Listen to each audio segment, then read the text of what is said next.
যখনই আপনি আমি দুঃখে পতিত হব, আমাদের নবীজির কথা স্মরণ করব যে তার চাইতে দুঃখে কেউ ছিল না, সবচেয়ে কষ্টে ছিলেন, কিন্তু তার চাইতে সাকসেসও পৃথিবীতে কেউ ছিল না। ইন্টারেস্টিং বিষয়। সবচেয়ে দুঃখী মানুষ সবচেয়ে সফল মানুষ। কি অর্থে সফল? ওই যে তার মিশনকে তিনি সবচেয়ে ভালোভাবে বাস্তবায়ন করেছেন। প্রথম এবং দ্বিতীয় বিশ্বযুদ্ধের মধ্যে 100 মিলিয়ন মানুষ হত্যা করতে হয়নি। তার আদর্শকে তিনি পৃথিবীতে অত্যন্ত চমৎকারভাবে প্রতিষ্ঠা করে গেছেন, সবচেয়ে শান্তিপূর্ণভাবে, সবচেয়ে কম মানুষের জীবনের মূল্যের বিনিময়ে।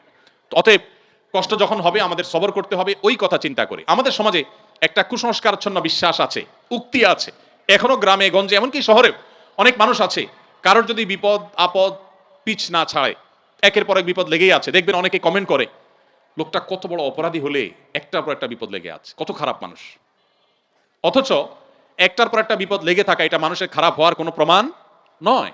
একটা মানুষ ফেরেশতার মতো ভালো মানুষ হয়েও তার উপরে বিপদ হতে পারে, বরং কখনো কখনো লাগাতার এবং ধারাবাহিক বিপদ এটা তার সততার, আল্লাহ ভীরুতার, আল্লাহর নেককার বান্দা হওয়ার প্রমাণও হতে পারে।